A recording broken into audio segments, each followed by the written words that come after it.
Hi everyone! Hello. Long time no vlog update, but the long wait is over.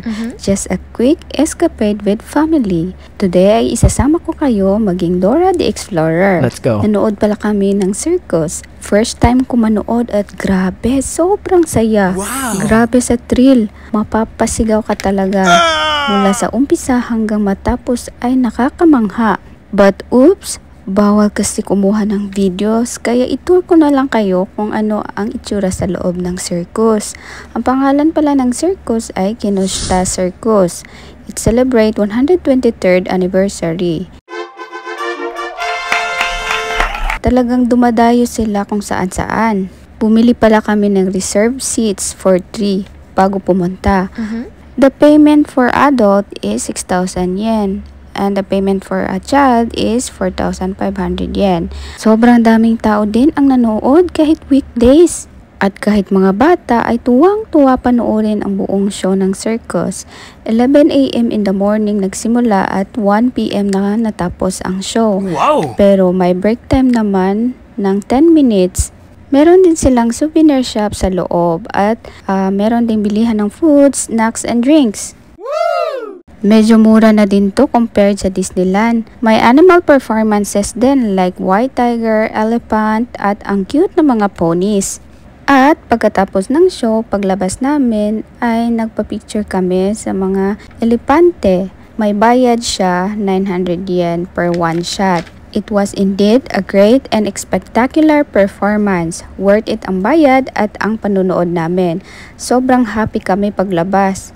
Jack, if my next time, definitely I'll gonna watch circus again.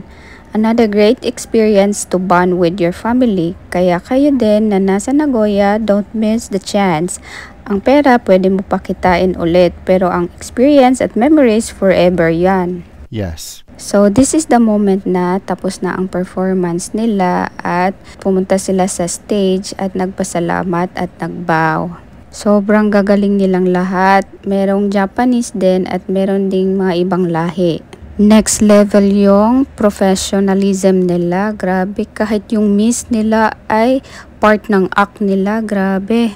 Biruin mo, 123rd anniversary nila. What? Sobrang tagal na nilang nagpe-perform kung saan-saan. Wow! Super check talaga sila sa performance. At kahit yung mga normal audience lang ay naging part na din ng show nila. Sobrang nakakatuwa lang din. Yes. Yung sa loob naman is air condition pero sobrang dami kasing tao kaya hindi mo masyadong ma-feel. Pero malakas naman yung mga electric fan nila.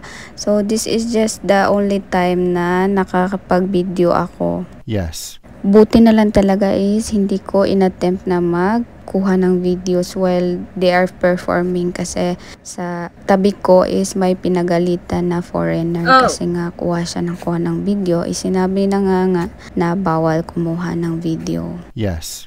Nasa harap lang ito ng Nagoya City Science Museum. I think hanggang September pa sila dito so don't miss the chance to watch. At marami din sila mga souvenir na pwede nyo bilhin. At pagkatapos naming manood ay nagdesisyon kaming maglakad-lakad papuntang Osu Temple. Then ayan nga, sa wakas at nakabalik din kami dito at tuwang-tuwa naman itong isa. Walang kapaguran talaga itong si Holy. Grabe.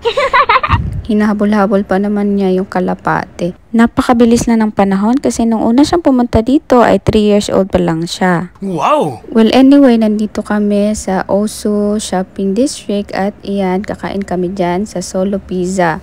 Nothing beats the hotness of summer in Japan. The pawis is waving zai.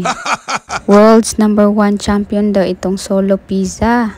Kaya tinry namin. Actually, ang dami nilang food sa menu, kaya konti lang yung tinry namin itong margarita. Masarap siya, kaya kayo, try nyo din pag pupunta kayo sa Osu Shopping District. At dito kami laging bumibili ng mga Okinawa products kasi mura na at ayan, masasarap din. Ito namang si Holly ay tuwang-tuwang hawakan itong Shisa.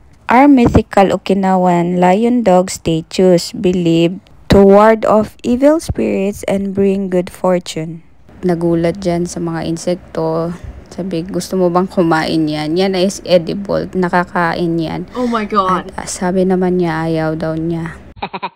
Hinahanap niya yung cicada. Marami kasi ngayon dito sa Japan pag summer. Papakita ko lang sa inyo konti kung ano yung makikita nyo sa Kinoshita Circus. So, di lang ako spoiler. So, yan yung mga performance nila. Promise, worth it talaga sa mga hindi pa naka-experience pumunta ng circus. You better go and watch circus kasi nga grabe, sobrang ganda. Oh my God. Sobrang galing. First time ko din ma-experience manood ng circus at dito pa talaga sa Japan. Mga buwis buhay ang ante at mga uncle nyo.